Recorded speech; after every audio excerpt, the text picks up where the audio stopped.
At a time when we're losing our oldest and most precious trees and forests from around the world, I'm curious to understand if and why this matters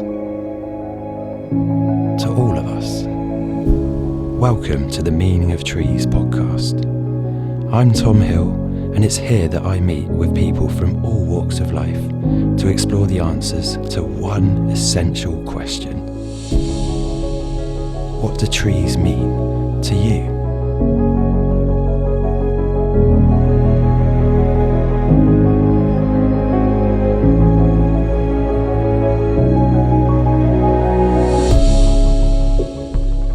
Today's podcast guest, Julian Hight, is a storyteller and a heritage tree specialist who has published a whole catalogue of wonderful books about trees with great cultural and biodiversity significance.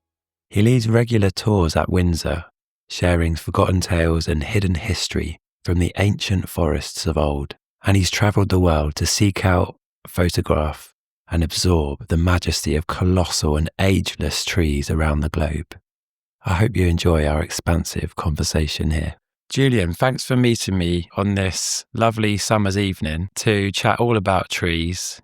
You're a man that's been around the world looking for big old trees, something I'd like to do at some point in my life as well.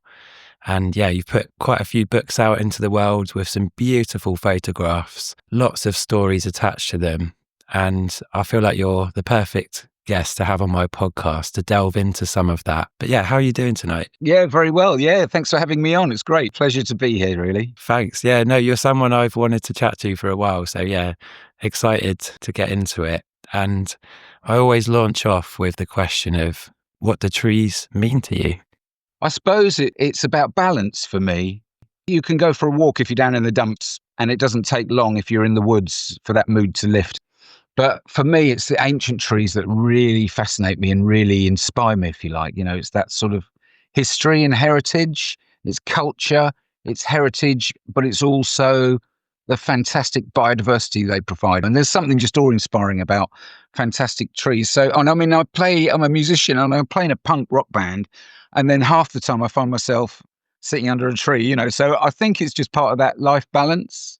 Our time's quite short here, really, when you look at it. When you look at trees, and they might have been there for your parents and your grandparents and on and on. It's almost like a constant. It's something to sort of hold on to, something that's been maybe in the community forever. It seems like it has, you know, that kind of thing, really. Yeah. So where did this fascination weave into your life? Like, how far back might you go with that? You know, if we start in, say, childhood and really early memories, anything strike you in terms of trees back then? Yeah, looking back, I mean, I was born in London, but I grew up on a housing estate in Surrey, and 1960s housing estate. It's near Camberley in Surrey, and it was actually part of Windsor Great Forest at some point, probably 400 years ago. You know, Windsor Forest stretched all the way to Guildford. So I didn't know it at the time, but I was living in part of the ancient forest, which would have been Bagshot Heath, you know. So there's that sort of connection, which I found out later, really, as well. So we played in the street. There's a lot of kids in my road. It was like the Bash Street kids. But we were really lucky to have an old convalescent home behind the road where we lived. And it had been shut for a long time. So there were 8 acres of woodland there. And most of it was pine. You know, it was 18th century plantation. But there were little groves of oak and other native trees. So as kids, we used to play in the woods, build camps, climb trees, have fur cone fights, all that sort of good old-fashioned fun. And I think that had a massive effect on me, actually, because I used to go, whenever all the kids had gone home, I'd go there on my own. You know, I'd see, I remember seeing baby foxes coming out their holes, and I actually saw a deer and a fox lying together once. It was a very special place to me, you know, and it was developed probably 40 years ago now. So it's all part of the housing estate. But that place survives. The only place it survives is in our memories, those kids that played in those woods, you know. So that's something really special, I suppose. And I was also not that far from Windsor. And I remember driving through Windsor with my dad, who's a keen gardener. And I'd see these fantastic oaks on the side of the road driving through Windsor Great Park. I was just awestruck by them. I was always asking him to stop, can we go and look at them? And my mum was a poet. And those woods I mentioned earlier, behind our garden, she wrote a few poems about those when they were tearing them down, basically, you know, because it meant a lot to her. And actually, a really early memory, I remember driving in the car with my mum and they were taking down trees down the side of the roads. And I didn't know it at the time, but it was elm. So that would have been in the 60s and 70s when Dutch elm disease took hold, and they were taking out elm everywhere, So that really upset my mum. I remember that as a young boy. So that sort of stuck with me, that memory, And obviously elm was almost as common as oak in those days. But now, unless you go to Brighton, it's a bit of a thing of the past, isn't it? But really, it was another 30 years before I started really working with trees. It was always a fascination. And also, I think the oak has always held something. There's something special about English oak. I can't quite put my finger on it. I've been all over the world, seen some amazing trees, but I always come back to our fantastic oaks, the shapes they cast. And, they're not the tallest, they're not the biggest. They might be some of the fattest, I suppose. So I found an old photo archive when I was working for a photo archive 30 years on from being a kid. And it was of the major oak, one of our most famous English oaks in Sherwood Forest, the Robin Hood tree, it's often called. And I remember being there, going to visit it as a child in a school trip. And it just fascinated me, the stories that were associated with it. So I thought I'll go back and visit the tree. And it just all kicked off from there, really. That was the start of a sort of career in it, as opposed to just being someone who could enjoy it. It was in there all the time. It just needed to come out later. Yeah, so on to the kind of books that you've made then. So you're in the publishing industry. How on earth did trees come into that space then and sort of fire up that idea to get going on a book or two? Well, I was working for a photographic archive called the Francis Frith Collection. They're a photographic archive of Britain from 1860 up to sort of the 1970s. So it's generally your town in years gone by, buildings, landmarks, that kind of thing. But when I discovered a picture of the major oak, I started looking for more. People started to visit in the Victorian times. The railways were there. People could go on days out. They started to visit places. A lot of these named trees were named in Victorian times when people started going to visit them as landmarks. And so there are a lot of those photographs of ancient trees.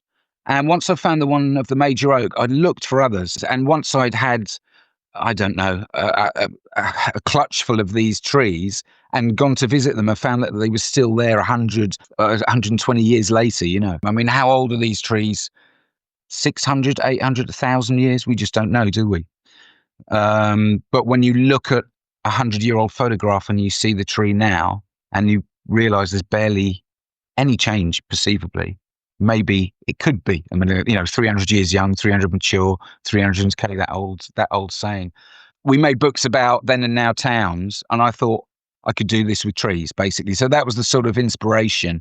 But then, of course, there's all the stories, the mythology, the legend, because if a tree's been there for who knows how long, quite often got a good story to tell, And then it just got more serious as it snowballed, really, and became a total obsession, took over my life. For good, I've got to say, though. I want to just say to our listeners, if you haven't seen this guy's books, you need to get a couple of them at least. The latest one I got was World Tree Story, because having been to Fiji and seen some of the older trees there, yeah, I really kind of started to think a bit more globally about this ancient and veteran tree kind of context, and just how precious they are. They genuinely are like unicorns around the world, really. The way that trees are diminishing, and particularly the oldest ones nowadays. And so one of the questions I had for you about that book actually was, how on earth did you choose which trees to go and see? What was your kind of research process for that World Tree book, Julian? Well, I mean, I finished Britain's tree book and then it was published, and then I thought, what am I going to do now? So I sold all my belongings and thought I'll go off around the world and do the same thing again.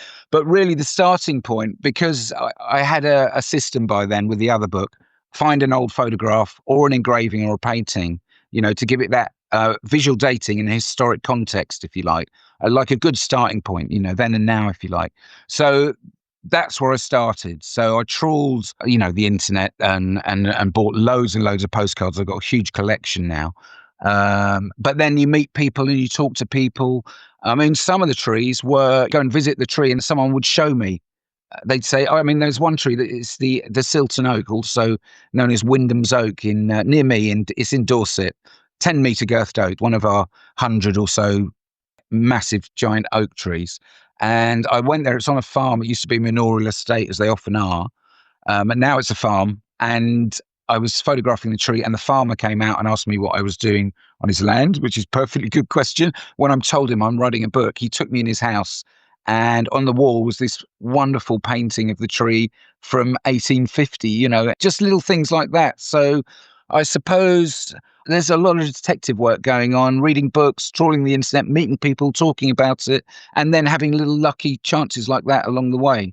I went to 30 countries and saw different trees in different countries, different cultures, different kinds of trees. You go through Northern Europe, you've got a very similar treescape to Britain, if you like, and then you get to the Mediterranean, and the ancient trees are often the cork oaks or the olives, a whole different kind of treescape, and of course you go to America, you've got the biggest, the tallest and the oldest trees all in California, quite fantastic really, and going into Oregon as well. But there's probably still some places I should go, but you don't get many trees in Antarctica, so I suppose that's one I could cross off the list. Apparently there used to be nothofagus forests there that they found fossils of, but yeah, not for a while. There hasn't been many. But yeah, so what you're saying is that's World Tree Story 1, and probably there might be another edition to come at some point.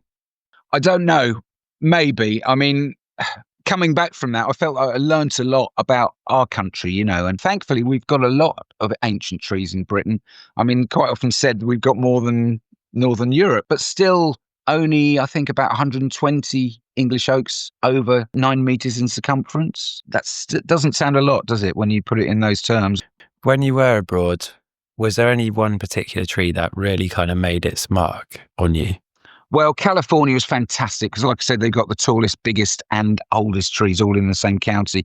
A great road trip through, I think, half a dozen national parks. Obviously, you've got the redwoods there, the coastal redwoods and the giant sequoias. Coastal redwoods are the tallest and the giant sequoias are the biggest in volume of wood. But then on the next mountain range in, you've got bristlecone pines on the White Mountains. But there's very dry and arid there. So very slow growing cycle for the trees, and all the moisture's been taken from the Sierra Nevada where the redwoods are, so it's very dry. And I think those trees, they grow 12,000 foot up the mountain. The metabolism is really slow. They grow for about 3 months of the year because they're covered in snow for large parts of it.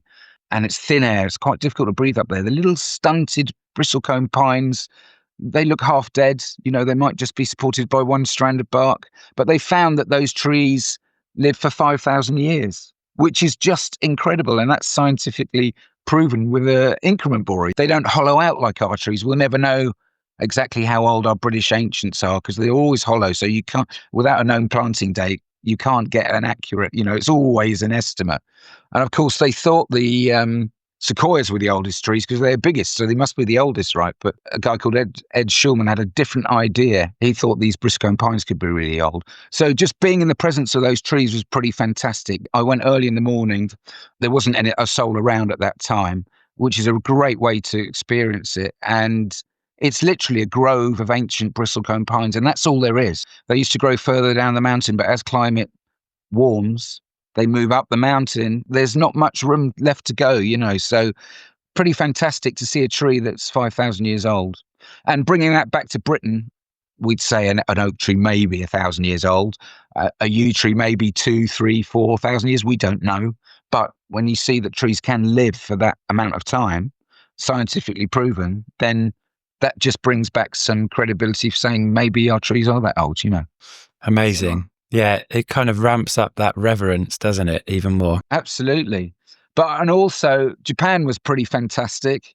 They've got some great ancient trees in Japan, and usually they're in the shrines because they've got religious significance and just some amazing trees. I saw the oldest cherry blossom in Japan, which is Yamataka Jindai Sakura, it's called, and it's named after one of the early emperors of Japan. They think it's 2,000 years old. It looks, imagine one of our ancient oaks, it's hollow, it's squat, it's grown down, it's got wide branches, and it's held up by props.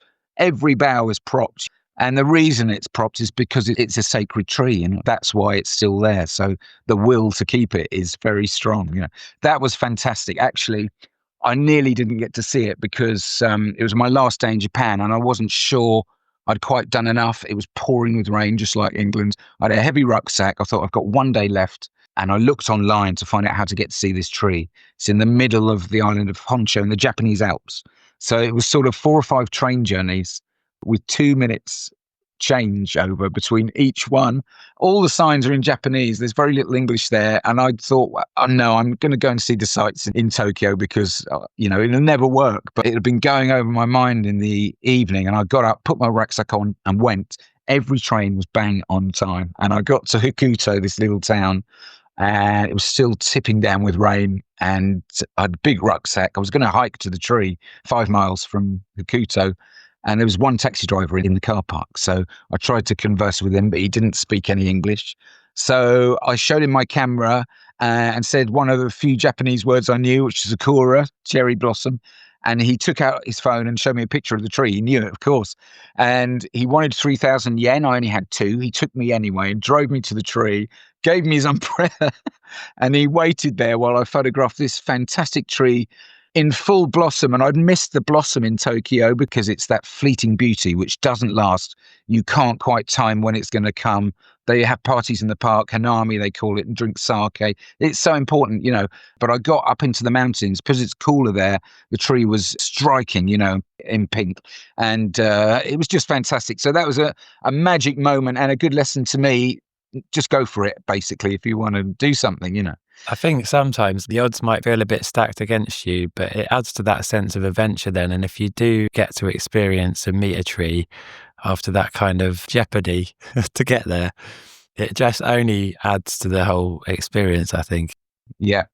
Well, I'm going to come back to a comment you made earlier, and that was that in the UK, which is where we're both based, we have this kind of exceptional cohort of ancient trees that have hung on. Basically, they've been retained by our aristocracy, the main landowners. So, today, how many of us actually have any say over whether even just a tree of any description might live on or not? But actually, in the sort of dynasty of our aristocracy, that has been possible. And so trees have been retained for various reasons: aesthetic, as working trees, as almost a kind of show of wealth at times when everything else was being developed, But yeah, like whatever you think about that, we're very fortunate to still have that collection to draw inspiration from. And I find it quite funny as well, like you might say ironic, that your identity's definitely been shaped by your kind of punk influences and you're still rocking, mate. That's still clearly a big part of you. And also how, the trees that kind of triggered your ancient tree fascination, that whole kind of thing is connected to the monarchy. And actually, in terms of traditions in the punk world, definitely would be like an up yours to the monarchy kind of thing. But actually, the trees in their backyard are the ones that have kind of provided so much inspiration. You know what I mean? Yes. Of course, they predate that whole thing to an extent, but I'd love to know a bit more from your research and insights into that connection. Perhaps some of the stories from olden times as well, if that's all right. Yeah, well, you're dead right, of course. I mean, I find myself on manorial estates all the time. I mean, a lot of them are national trusts now, aren't they? Which is great for you and great for us to be able to visit. Some of them we can't visit because they're still...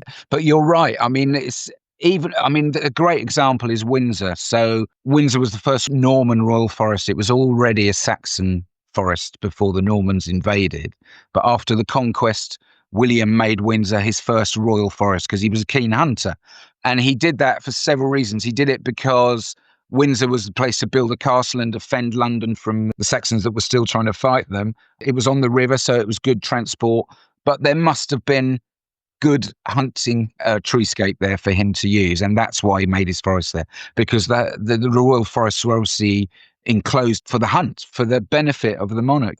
Actually, Windsor, I've done a lot of photography and work there, and I think there are 15 oaks over 8 meters in circumference at Windsor. That doesn't sound a lot, but it's more than any other site I know in one place. I mean, there are other great sites as well, obviously, like Blenheim and Sherwood, etc. But the reason for that, as far as I can see, is that it's had that continuity of use for almost 1,000 years, So whether William had any intention of preserving ancient trees. I doubt he even thought of it. I don't know. But his very action of making it a royal forest and that preserving that land has given us 1,000 years later an amazing treescape. I mean, 1,000 years. I mean, that's if we think some of those oaks are 1,000 years old. I like to think they are. People argue, well, we don't know, but I go with that saying 300 years young, 300 mature, 300 in decay. I think there's every possibility that that's true. And just for argument's sake, say that those oaks on those 15 oaks at Windsor could be 1,000 years old. They've seen 40 monarchs pass through in their lifespan, which just puts into perspective that timeline of an ancient oak. So you could say maybe those oaks weren't planted. They naturally grew, perhaps the descendants of the old wild wood, if you like. So really important and so great for biodiversity. But yes, everywhere I go, it's always manorial estates. But I've got to say, most of the people that own those places love the trees. It's part of their heritage. I think trees are what I like about it also is trees are apolitical, if you like. That it's not necessarily a political issue, One party doesn't hate trees and the other loves them. People is people, everyone loves trees. Some people don't, but we won't go into that. So really, it's like the churchyards having most of our ancient yew trees. That's given them a reserve. You may be religious, you may not, but you've got to look at that and say, thankfully, we've got about another 100 over 9 meters of yew trees. And if we didn't have them in the churchyards, they might not be there. So Windsor Castle is like the longest defended castle in world history currently, which is just mad, And the fact that that's sort of nestled in the site of an old forest as well, I found that really interesting. And I just wonder if you might, with all your sort of knowledge of Windsor and where it's come from, what would it be like in that forest? Like, let's say 1,000 years ago, or 500 maybe, if you feel more comfortable with that. But yeah, take me there, Julian. Like, what are you seeing around you? What shenanigans might be going on? Well, I mean, these trees are open-grown trees. And we have got this perception, I think we all grew up with it, with fairy tales and stories of this dense dark wood that covered Britain. Whereas I'm sure a lot of your listeners and us would argue perhaps that it wasn't necessarily like that. So Oliver Rackham argued that maybe 30% of our forest was wood pasture, as described in the Doomsday Survey of 1086, when they surveyed the land to find out what everybody had. They had silver pistillis, which is wood pasture, and that featured heavily. Our forest was a mosaic, a jigsaw, a patchwork mosaic of different treescapes. So we'd have had meadow, we'd have had wood pasture. I'm sure there would have been some parts of dense woodlands that perhaps didn't get grazed to keep it open. So I'd love a time machine to go back 1,000 years and find out. And what about the people side of it? So what kind of people might we have met back then? Well, I mean, in the forests, a lot of the people were pushed off the land, weren't they? Because, I mean, when the forests were enclosed under forest law, normal people weren't allowed to go there and take firewood. You couldn't graze your animals there. It was for the pleasure of the king to hunt, basically. So it was pretty hard on some of the people there. But of course, people still went there and got their firewood and bedding for their animals and etc. because we had to live, and there were no supermarkets in those days. So I imagine it was pretty tough because there were pretty harsh penalties, and it became quite a good tax earner for the crown. Once they started fining people for breaking the rules, it became a good little earner for the crown with the verders and the courts and everything that went with it. I mean, I think people were generally quite poor then, weren't they? I don't think it's changed that much. I mean, there's the haves and the have-nots, isn't there? We've always had that. I think we always will, really. But we certainly didn't have our technology then, did we? So people needed to live off the land a lot more than they do now. So you might have had these sort of royal hunting parties would be in one sort of extreme, lords of the manor, if you like, able to hunt and take whatever they want as much as a sport in a way. And then at the same time, people without very much that would have stolen in to try and take some of the natural bounty to take home and share around, I imagine. That's how I look at it. A very Robin Hood kind of esque view of it, I guess. Well, certainly at that time when it was the changeover from the Normans to Saxons, we know there are a lot of bands of robbers. I mean, where I live in Somerset, I mean, in medieval times, I think there are around 250 royal forests at that point. So Windsor was the first. And then they expanded. And as Norman monarchy went on, they ended up with 250, which is a lot of land. I think a third of England was royal forest at one point, and that must have been incredibly hard for people to live under that. And my local forest where I live in Somerset, literally on my doorstep, was called Selwood Forest, and it was named after sallow wood because obviously willow was a really important everyday working tree in those times. So that's where its name comes from. And there's a place called East Woodlands close to me. It was renowned for a band of robbers that struck terror into the neighbours, So the Saxons sent St Aldhelm, who founded Frome where I live, to go and pacify them and try to Christianize them as well, and also get some tax money at the same time. That was probably a good idea. So there would have been these bands of robbers living outside the law in little pockets of the forest all over the country, I imagine. Anyone who's heard episode 2 of this podcast would have listened to Ted Green, who's a relatively well-known personality in the tree world and, conservation advisor to the Crown Estate, and grew up around Windsor, and that was kind of his playground, as you might hear in that episode. And I know that you kind of had a bit of a project together at one point where I think you were looking at an old book that had photographed, was it 100 trees at Windsor, and you went to go and find those? Have I got that right? There was a book that came out. It was written by a man called William Menzies in, I think it was 1864, sorry. And it was called Windsor Great Park and Forest. And he was commissioned by the Crown Estate at that point to go around and record the trees and the stories of Windsor. He took 2 men with him, the Earl of Caithness and a guy called Mr. Bembridge. That's all we know about them. He also took some other people because this is something that I've learned from the Victorian photographers. If you put someone next to a 10-metre oak, suddenly it's the wow factor, And they realise that, Victorian photographers. So Menzies went around Windsor Forest, gathering stories about some of the magnificent ancient named trees, which are already named then. And he produced this book, and the book's massive. It's about 3 foot deep by 2 foot. It's got real photographs stuck in, beautiful sort of sepia, black and white sepia photographs, silver tone photographs. So I went round, sometimes with Ted. He showed me where the trees were and photographed the trees, tried to photograph the same trees 160 years later. And most of them are still there. That must have been a great way to get to know the collection there, actually. And I'm wondering if there was any trees amongst those that have particular stories attached to them. Yes, well, there's one tree there. It's not necessarily ancient. You probably call it veteran, a big oak, a big tall oak. It was called the Victoria Oak, Queen Victoria's favourite tree, because it was where the queens used to ride, apparently. There is a story that goes, there was an engineer who was hired to design a lighthouse off the coast of Plymouth on Eddystone Rocks because they had 2 wooden lighthouses, and one of them collapsed into the sea when it got struck by lightning, with the lighthouse keeper in it, apparently. And it was wooden. That's how they made them, wooden lighthouses in the early days. So they built another lighthouse, and apparently that got struck by lightning, and the lighthouse keeper was at the foot of the lighthouse, and the molten lead poured off the roof. And he said he swallowed it. It came down his throat as he was standing underneath it. And no one believed him. But he died 2 days later, and they found a ball of lead in his stomach. That might sound like an old wives' tale, but that ball of lead is actually in the Edinburgh Museum, named that on the autopsy they found this. So they wanted to make a lighthouse that would stand the test of time. And so they approached this engineer called Smeaton, and he was in Windsor Great Forest during a storm.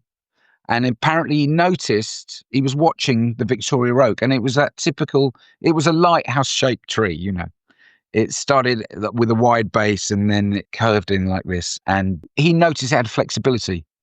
He noticed that it moved in the wind, and that was its strength. It wasn't this stiff object. It had flexibility, and that's why it could survive in a storm. So he built his lighthouse out of 1,500 concentric rings of stone, locked together almost like the rings of a tree, hollow, of course. And that lighthouse stood the test of time. And it's now on the coast of Plymouth, became the blueprint for pretty much every lighthouse since. It's amazing. I just think it's fantastic. I suppose the most famous story of Windsor's trees is Herne's Oak and the story of Herne the Hunter. So there was an ancient oak called Herne's Oak, and it was named after a hunter. So in the 14th century, there was a guy called Hearn, and he was the head hunter for Richard II at Windsor. He was the best, apparently. So one day they were out hunting in Windsor Forest, and the king got charged by a stag. And to save the king, apparently Hearn rode his horse between the charging stag and the king and was seriously injured. So the king sent him to a magician in Bagshot Heath to cure him. And he was cured. But while he was there, two of the other hunters who were jealous of Hearn, but they felt inferior to him, they paid the magician to make sure he could never hunt again. So when Hearn returned cured, he couldn't ride a horse. He'd lost all his hunting skills, and the king sacked him, said, "What's happened to you? You're no good," making the other two hunters pretty pleased with this. But Hearn apparently rode into the forest insane, mad, with antlers on his head, and hung himself from this great oak tree, which is actually in Home Park, the King's back garden, if you like, by Windsor Castle, and hung himself from the tree. So it's a pretty sad ending. But the story doesn't end there, because every night at midnight they could hear a hunt in the forest and howling. And it was the ghost of Hearn who was coming out to haunt them. But although it was ghosts, all the king's deer were going missing. So the king was told about this, and he came out one night at midnight to find out what was going on. And the ghost of Hearn approached him and told him what had happened. And the king, sorry for what he'd done, hung the other two hunters from the tree. Pretty terrible story. It's very famous and much told in a much better way by Shakespeare, of course, because it appears in The Merry Wives of Windsor, and that's probably which gives it its fame, because Shakespeare talked about this tree. And it's no longer there. And there was some disagreement about which tree it was. There were two trees that could have been Hearn's oak. And I think really the first one, it was cut down in the 18th century. The king was advised to remove some of the dead wood, basically some of the ancient trees, I suppose.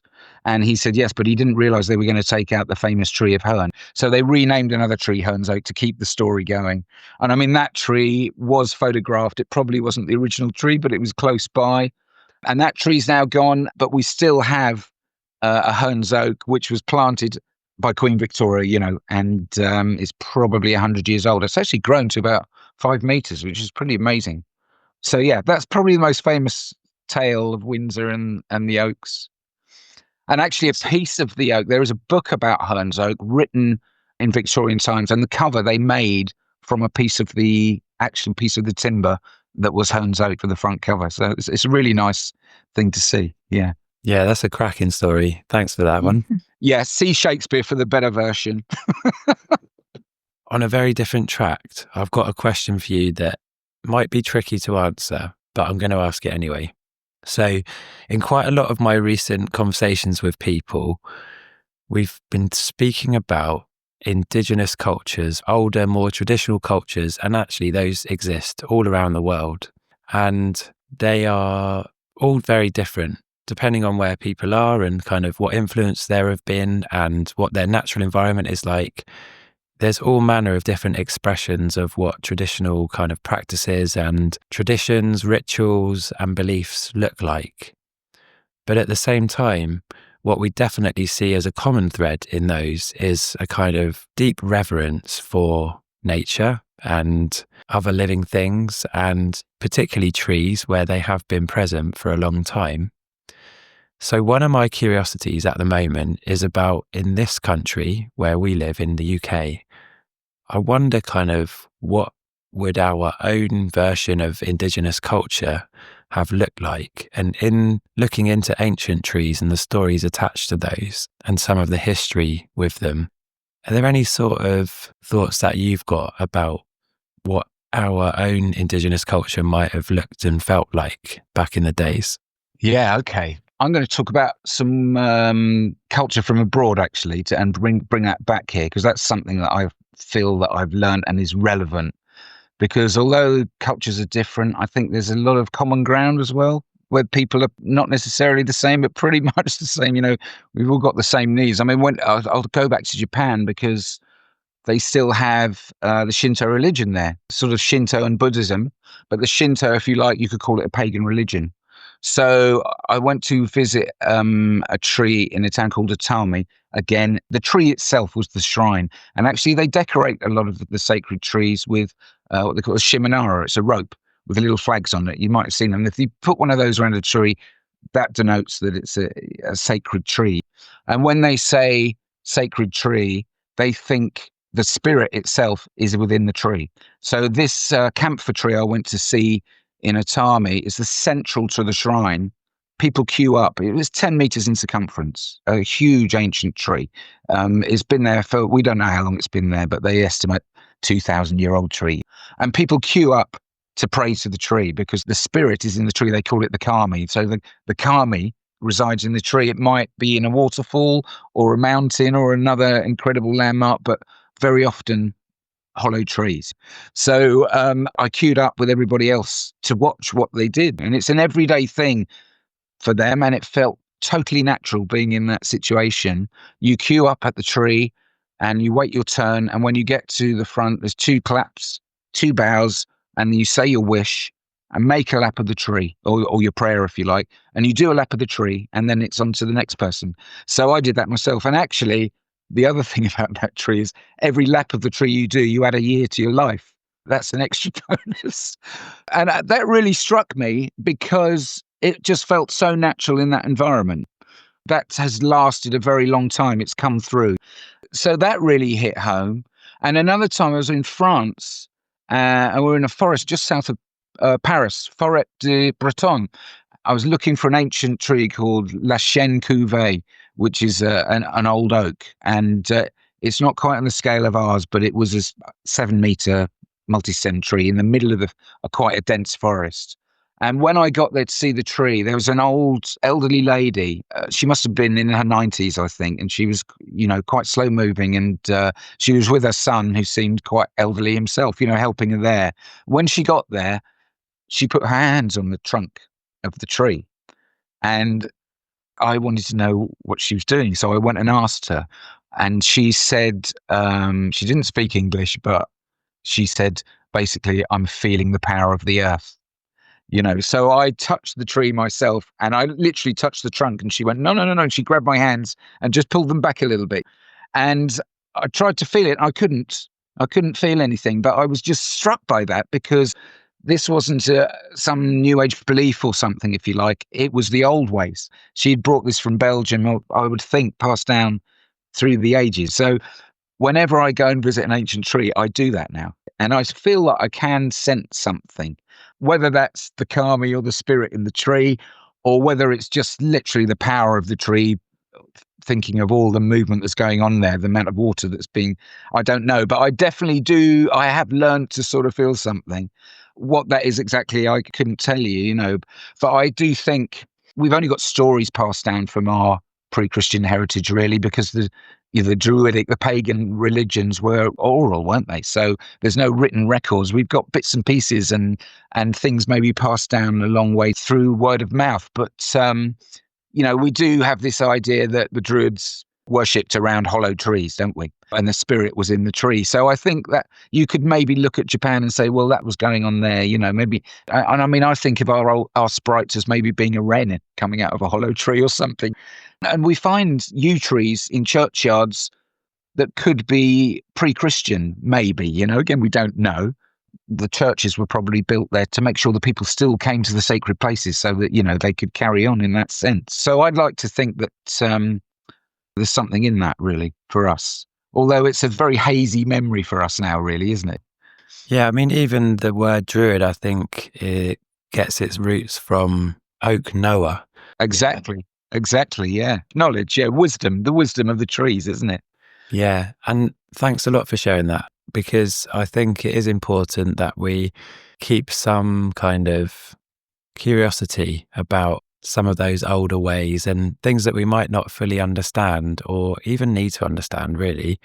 I just wondered, when you do interact with a tree in that way these days, like how far away are your hands from the tree? Just a couple of inches, very close, but not touching. When I touched the tree, she almost told me off for doing that. That was the wrong way.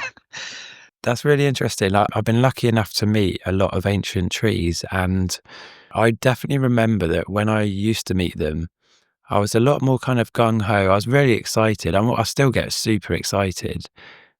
But these days, I tend to approach them a little bit more gingerly and a little bit more from afar, and really trying to build that kind of anticipation to get up close to them. Whereas back in the days, I would have rushed right into that main trunk. I still get excited when I see them. I mean, I'm going out every week at the moment looking at ancient trees, and you see a fantastic tree, and it's inspirational, really. Why is it inspirational? I'm not exactly sure. I can't really put my finger on that, but it does press the button with me for sure. And I know lots of other people as well. Yeah. And am I right in thinking you're working on a new book, actually? Yeah, I'm trying to write a book, A Traveller's Guide to the Ancient Trees of Britain, which is a tall order. I could have done with it 20 years ago when I started, to be honest with you. So I'm out and about every week, 300 sites across the country from Scotland, Wales, England, right the way down to Cornwall. I mean, I could go in all sorts of directions, but I'm trying to pick, the 100 9-metre oaks, the 100 giant yews, but also ones with stories, a couple of ancient woodlands like Worcester Wood and something that's a bit special, that kind of thing. So that's going to be out in the spring, hopefully. So I'm all hands on deck with that at the moment and really enjoying it. I love how your world tree story was quite an iterative journey, as you described it. Like, it wasn't like you tried to contextualize every old tree in the whole world and then boil it down to a top 10, but actually you left that little bit again of kind of spontaneity in there to see where things took you.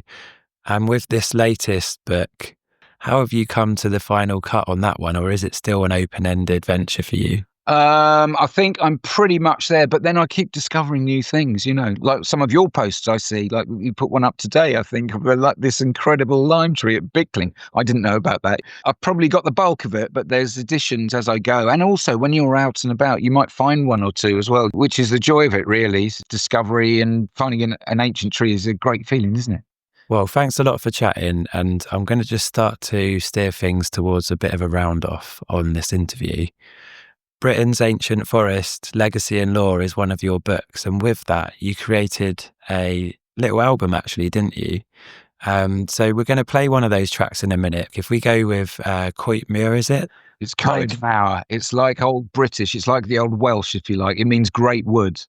And that was the old name for Selwood Forest, which was my local forest. So I recorded forest sounds through the seasons in Selwood Forest, and I put them to some ambient music. So that's the sort of thought process behind it. Mate, I love that. But yeah, when you were making that, what were you thinking? What kind of vibes were you trying to conjure up? It's calm music. It's pretty chilled. It's my yin and yang with the punk rock, if you like, which is fine. I like both. Well, listeners, you're going to have a treat in a minute after Julian gives us his final sign off. But just before I hand to him, I just want to say, check out this guy's books and music and Instagram pictures. There's just plenty of delights there in terms of ancient tree content and stories. And yeah, he's one for your radar, basically. You need to check him out. And with that, I'm going to hand over to my guest now and say a big thank you. But yeah, leave it with you to leave our listeners with a final thought about trees. A final thought. Well, the way I see it now, my job, if you like, is just to promote ancient trees. So I don't think they get the credit and the cover that they deserve, basically, because of their cultural and biodiversity value, something really special, especially in this country. What I'd really like to see is them get some protection at some point, which of course they have got none now, have they? Thankfully they're on land where hopefully they'll survive. But I think it's really important that they should get some kind of protection like listed buildings. And I know the Woodland Trust are working on that to sort of push that through. I really hope that happens, yeah. So I'll leave it with that, I think. And thank you very much for having me, Tom.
you.